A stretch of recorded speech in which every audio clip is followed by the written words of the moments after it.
تيجوا نصلي على النبي ونسمي بالله ونشوف الطريقة ازاي. اللهم صل وسلم وبارك على سيدنا محمد. ازيكم يا حبايبي، عاملين ايه؟ معلش لو بتأخر عليكم في الفيديوهات، والله تعبانة خالص تقريبا باين على صوتي يعني. فالعيال زهقت من اكل بره، فقلت النهارده نعمل لهم بقى ايه، صينية فراخ. هنمشي واحدة واحدة نشوف هنعمل ايه. دي شوية بصل وقرن فلفل حار وفصين توم وطماطم وعود بقدونس، هضربهم في الخلاط واحط عليهم حبة زيت وشوية خل وارجع لكم. ضربتهم اهو في الخلاط، هنزل بمرقية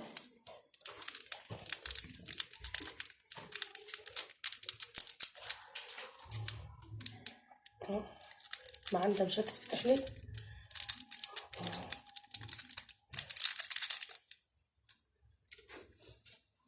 هنزل بنص معلقة او معلقة توم على بصل،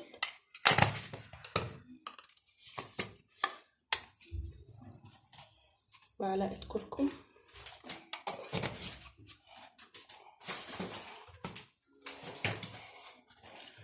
نص معلقة بابريكا،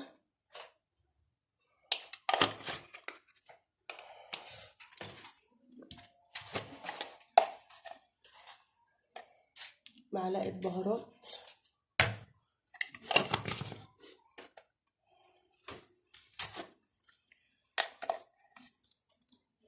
معلقة فلفل اسمر،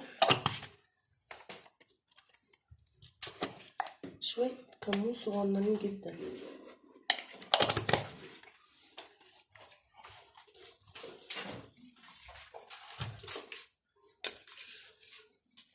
وادي معلقة ملح.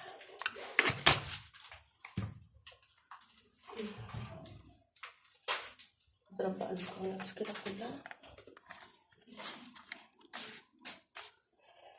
طبعا غسله الفراخ ومصفياها. في ناس بتقول لي الفراخ بتاعتنا بتبقى زفره، يبقى انت ما بتغسلهاش حلو، ما بتشيليش الطرف اللي على في اخر الجناح، ما بتشيليش اللي المفروض انتوا بتقولوا عليها الكبده اللي هي بتبقى في الورك، دي مش كبده، تجمع دم. شيلوها، اي حاجه فيها تشكوا فيها شيلوها، هي دي اللي بتعمل الزفاره. واغسليها حلو وما تحطلهاش خل، الخل بيخلي الزفاره تثبت فيها. وما تسيبهاش من غير ميه بعد ما تغسليها وتوضبيها عقبال ما تخلصي. يعني مثلا انا هعمل اهو حاجات ليها للفراخ، بقوم حاطه عليها شويه ميه وبعصر فيها ليمونيه من غير ملح بقى، ما انا غسلاها ونقعها في ملح وليمون. بقوم غسلاها غسله نظيفه، وعقبال ما اجهز المكونات بتاعتي بقوم حاطه لها ميه وليمونيه. وقبل ما احطها في المكونات بقوم شطفها شطفه حلوه واسيبها تتصفى، متبقاش زفره معاكم خالص. اجيب الفراخ وارجع لكم. اهي الفراخ غسلاها، بصوا مخليها زي الفل. هو ده الطرف اللي بيبقى الزفر لازم يتشال، ده اللي بيزفر الفراخ مع الكبده اللي بتبقى هنا. بس خليها زي الفل ازاي، ومفتحاها. هنزل بقى بالمكونات دي كده كلها عشان هحطها شويه في التلاجة عقبال ما اشوف انا هعمل ايه تحتيها. يا ريت ما تنسوناش بالاشتراك ومفعل الجرس وندوس على كلمه الكل عشان يوصل لكم كل جديد. ادخل المكونات وارجع لكم. اهو انا دلوقتي كده خلصتها، هحطها في التلاجة نص ساعه بس بالظبط، اجهز اشوف انا هعمل ايه وارجع تاني. دلوقتي كده دي الفرشه اللي انا هحطها تحت الفراخ. قطعت طماطميتين وبصلتين وقرن فلفل حار.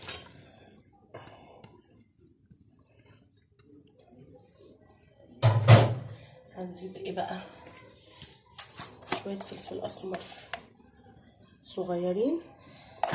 وفي كده الفراخ ايه متبهره، بس برضو لازم نطعم البطاطس. حبه بهارات صغيرين، سنه بابريكا،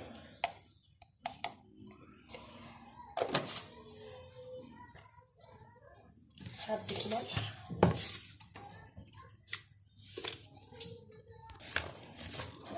هقلبه كده حلو.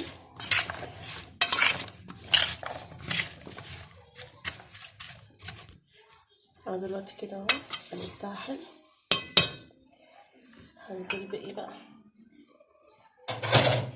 بسم الله الرحمن الرحيم. الفراخ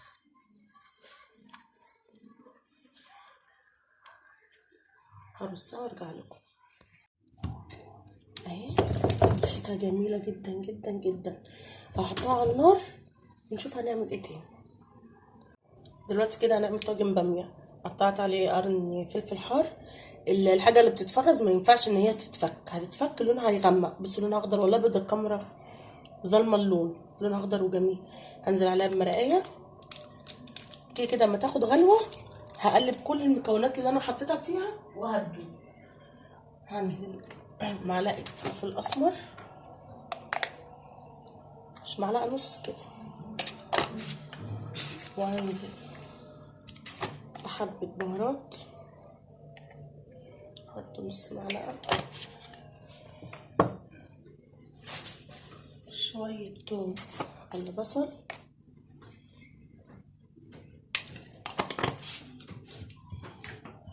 هنزل بنص معلقه ملح. معلقه ملح، الملح ده مش عارفه ليه مش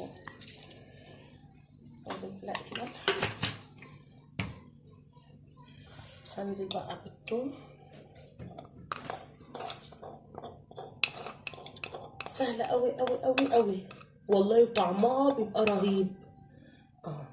فصين توم كده حلوين. طبعا ما عنديش شوربه عشان عامله الفراخ في صينيه. اعمل ايه؟ انا غاليه ميه او ميه من الحنفيه عندي.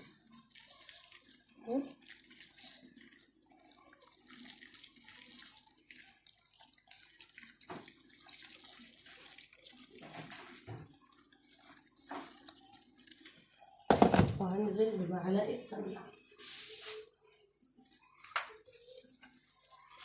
انا السمنه كده حلوه. هنزل بيها على النار ونشوف هنعمل ايه تاني. دلوقتي بقى هنعمل صينيه جلاش. اتفضل معايا فنجان قهوه كده ايه، انا ماشي ان الواحد فاصل خالص. بس بقى نعملها ازاي؟ هنقطع ده بدل ما نورق.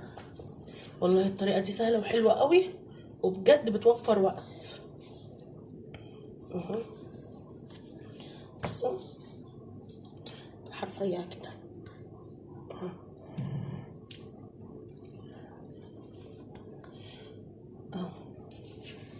حتى لو الورقه دبلانه عندك اي حاجه، بصوا هتمشي في الوصفه دي. هخلص تقطيعها وارجع لكم. اهي انا خلصتها.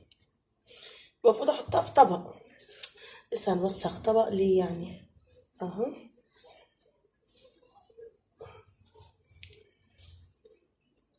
الصينيه طبعا انا دهنها سمنه. معلش اسفه على الصوت. دهنها سمنه اهي. هنزل بنص الجلاش.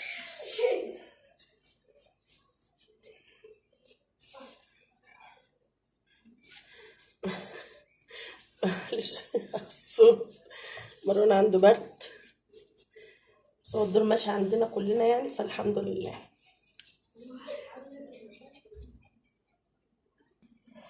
دلوقتي اهو بتسوي الصينيه من تحت. دوسه خفيفه قوي قوي قوي.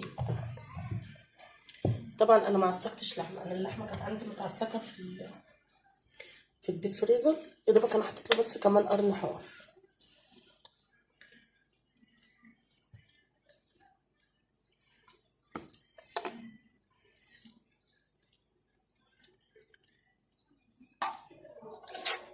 ان شاء الله ما حد حوش. يلا كلها اهي. خلي العيال تهيس وابو العيال برضو يهيس، مش العيال لوحدي.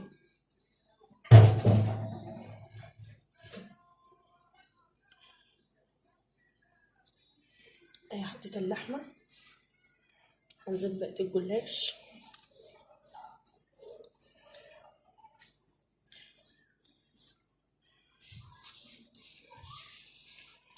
انا جاهزها بس مش هسويها دلوقتي، يعني ايه نص ساعه كده ولا حاجه. بس برضه هوريكم اللي انا هحطه فيه. القطعة نضيفة والرخامة نضيفة وكل حاجة نضيفة.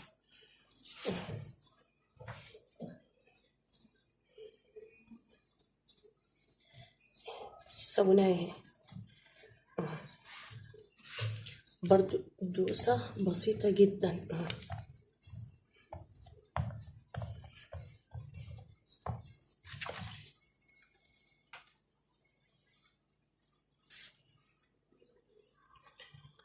وهنا معلقة سمنة، كوباية لبن، بيضاية،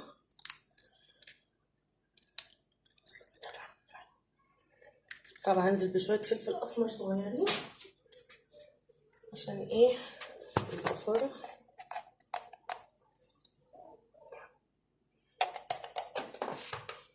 وسنة ملح صغيرة.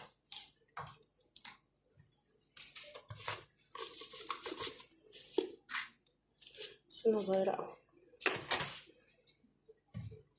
طبعا، بس انا مش هسقيها دلوقتي، انا هسقيها امتى وانا راح ادخلها الفرن. وادي صينيه الجلاش بتاعتنا، وادي الخليط اللي هيتحط عليها، كوبايه لبن، بيضايه، معلقه سمنه، وندعه فلفل اسمر، وندعه ملح. وكده الغدا خلص. لا لسه نشوف هنعمل ايه تاني. عندنا هنعمل بقى ايه؟ الرز. حطيت حبه زيت، حبه عشان بطلع سمنه، حطيت سمنه عاديه وسمنه بلدي.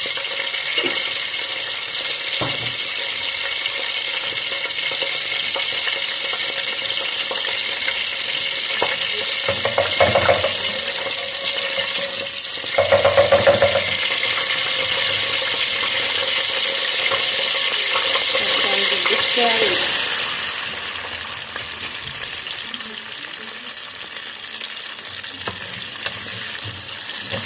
جماعه والله حته السمنه البلدي فعلا بتفرق في الاكل.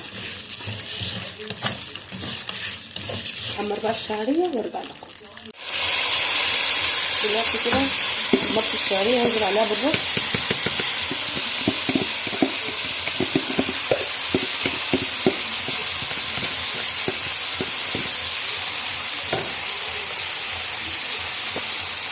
هنزل بحبه فلفل اسمر،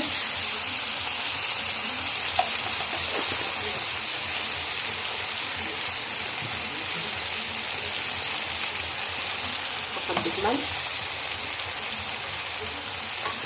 ما تنسوش تحطوا اللايك عشان يوصل لكم كل جديد. شيخ مروان. اهم حاجه الرز يتشوح حلو جدا.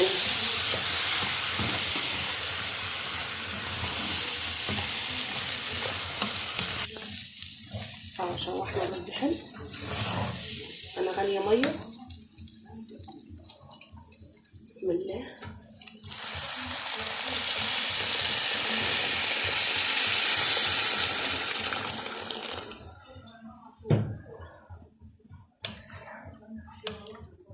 هظبط الميه ونشوف الاكل بقى عند التقديم. وادي غدانا النهارده، ادي البطاطس، ادي الرز، ادي الجلاش. استرى ما شاء الله كله لحمه. الله اكبر، بألف هنا وشفا اللي نصيب في حاجه. وادي طبق السلطه، الفراخ، ريحه الفحم اللي فيها رهيبه والله، اكنها من عند الحاتي. وادي الادمان بتاعي. يا ريت بقى ما تنسوناش بالاشتراك ومفعل الجرس، وندوس على كلمه الكل عشان يوصل لكم كل جديد. وكان غدانا النهارده سهل وحاجه بسيطه كده والله، كل حاجه من البيت، حتى الفراخ كانت عندي في البيت، بس عشان الحلفان انا بعت جبت بس البضايه من بره. يا ريت بقى ما تنسوناش باللايك، والسلام عليكم ورحمه الله وبركاته.